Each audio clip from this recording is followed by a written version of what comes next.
Okay, today we are discussing character. Conflict is important and conflict drives a story, but really, stories are always about what? Us. Why? Because we are selfish, vain, narcissistic creatures. You know what narcissistic means, don't you?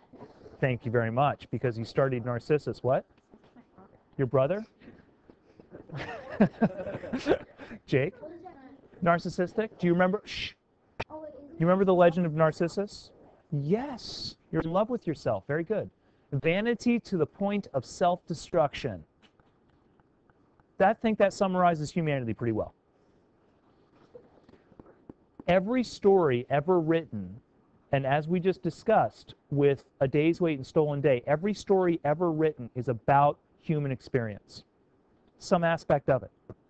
Even if the story is featuring a toaster as a character, it's still about human experience. The themes are all about human experience. Everything is about us. So even though conflict kind of provides the energy, almost like the gasoline for something to make it go, it's always about character. And character is probably the most vital aspect of any story. It's the heart of the story. It's who we are. And here's your fancy definition. And actually, I'm going to abridge the definition. I haven't been happy with this definition lately, so I'm going to cut this out, make it shorter for you. Dun, dun. Go away. I think this makes it clearer. A literary representation of a person composed of behavioral traits and motivations.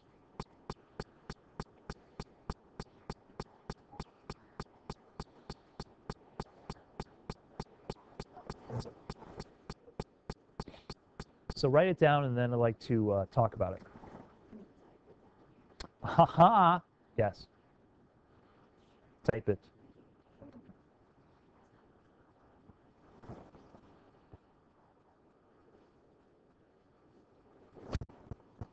All right, taking a look at the words. Literary, well, of course, we're talking about literature. Representation means it's not real. It's a fake. Person.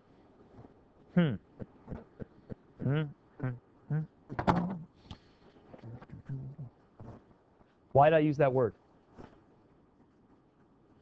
What other word could I have used?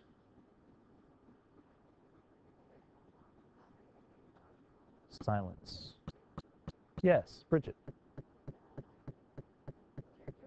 No, that would be redundant. I wouldn't use character to define character. Good guess, though, Caitlin. Well, right, so I didn't say animal, nor did I say human. I said person. What does person mean? Or why did I use the word person? Maybe that's an easier question to answer.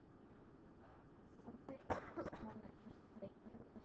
right, something that can think, something that can act, something that can make decisions, and in a story, it's not always human, is it? So that brings us to one of the most important principles of character, and that principle being that characters are not always human. I could personify this desk, and it becomes a character in my story. So characters are not always human, and that's why we use person. Do not think character equals human. Even though I said we're always talking about human experience, still, characters are not always human. Jasmine? So is it person? Not necessarily. Have you ever heard somebody say something silly like, hey, cats are people too? Okay, good. Well, I'm sorry I was able to shock and dismay you with that thought. But some people believe, Jasmine, I think you'll understand this sentiment, that certain higher orders of non-human animals, like primates, cats, dogs, have some of the aspects of what we might call personhood. They can think, they can feel, they can act, they make decisions, right? Although some of us believe the only animals on this planet capable of that are human beings, and therefore we are supreme and should... Dolphins, that's right. Science fiction writer Douglas Adams actually thought that we were the third most intelligent creature on the earth. Dolphins, and if I remember, dolphins were number 2, and if I remember correctly, number 1 was white lab mice. It was a joke. If you want to read The Hitchhiker's Guide to the Galaxy, it's one of the funniest, most brilliant pieces of literature ever. That's one of his jokes. No, his claim, I'm sorry, I've got to tell this. His claim was that we weren't actually performing experiments on them. They were so smart, they were performing experiments on us to see how we would act when they got the maze right. No, we're not stepping on them. Principle number 2. And I still must delete this. I always demonstrate both traits and motivations. You must be able to find a motivation. We've talked about that in conflict by talking about goals and interests, and you must be able to identify a trait. Trait. Trait. Motivation's easy enough, right? It's what somebody wants, what drives them.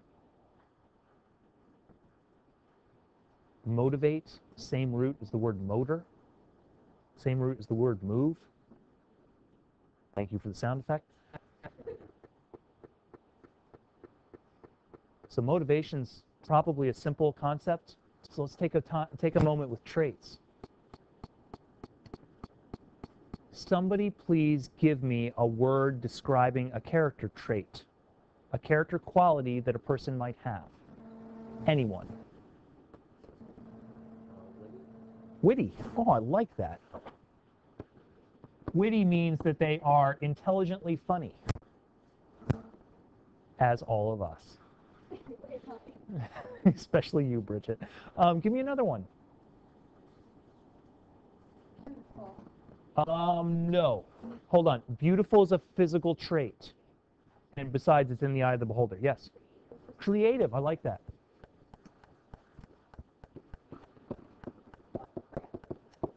What else? Quirky. You guys are coming up with great ones. Bridget. Smart.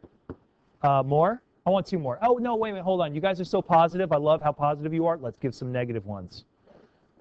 I like how the hands immediately go up. Oh, I got those. Annoying. Caitlin. I want to avoid that one. Boring. Boring? Okay. All right. Even though that word bores me, I will continue to use it. Can somebody, hold on, can somebody tell me what all 6 of those words on the screen have in common grammatically? What? Thank you.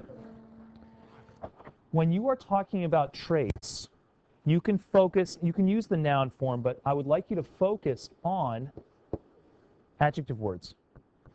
So smart, annoying, boring, witty, creative, quirky, these are all adjectives used to describe something about their behavior or personality, and beautiful is a physical trait. So it can't be a character trait. It's not what we're talking about. Jake. Unenthusiastic. Nice. You win the prize for most syllables. Unenthusiastic. 6. Nice. No, none of that Mary Poppins stuff. Quirky means you're a little bit odd, you're a little bit off, you kind of do things in a sort of crazy kind of your own way. Jasmine? Oh, let's go past that. Where'd I go? Where is it? Oh my gosh. Wait a minute. Oh! No. No.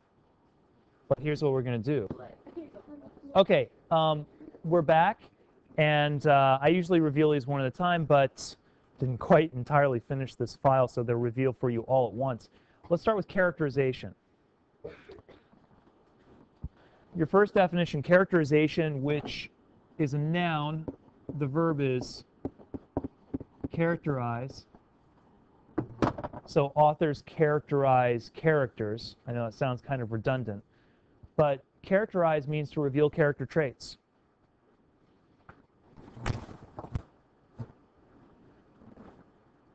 So if I decide that my character, Diana, will be a responsible student, I, as an author, must think, how do I reveal that to my reader? What do I do such that my reader understands Diana is a responsible student? Responsible is part of her character. Somebody tell me, I'm an author, Diana's in my story. How do I write her as being responsible? Yes? I show her bringing in her homework. This is an example of indirect characterization.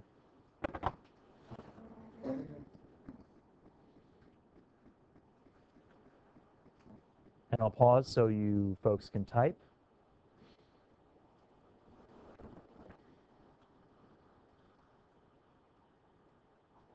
But Caitlin has given me an example of indirect characterization. With indirect characterization, I am revealing character by showing this character do something. I'm not directly telling you what they're like. I'm showing them, and you are making the conclusion.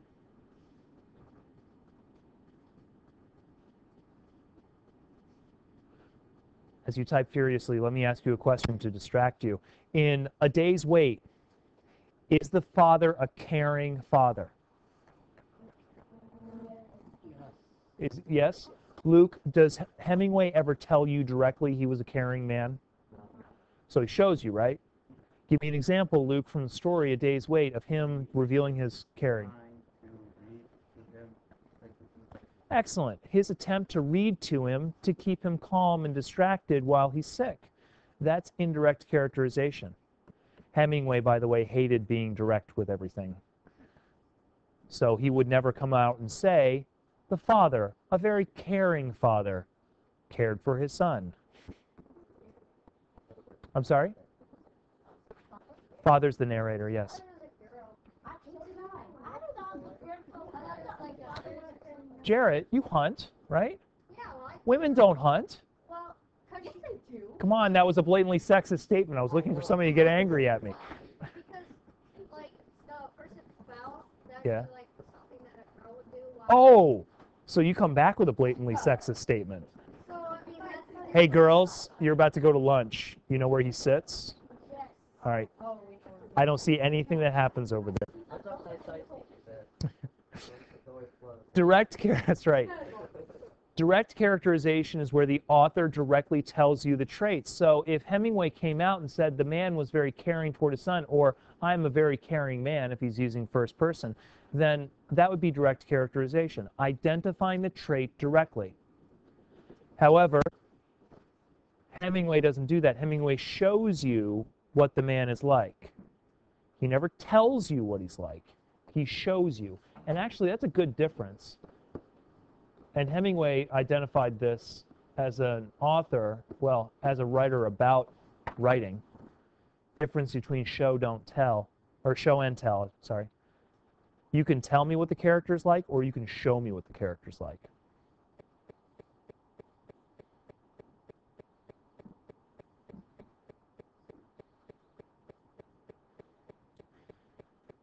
And since we're up against the gun on time, that's a mixed metaphor, up against the wall, on time, let's stop there. Because the next sequence of slides, I would just rush through, and I'll just start tomorrow with them, which I think we can do pretty easily. Here's what you should have. Definition of character and some of its important principles. Definition of direct and indirect characterization and some important principles there. Tomorrow we will exercise direct and indirect characterization, take a look at some examples, and then we'll talk about some other character concepts, and ultimately on Friday, you write. Questions? Yes? I'm not closing it down, don't worry, I just want to stop my recording because I've had enough jokes for one day.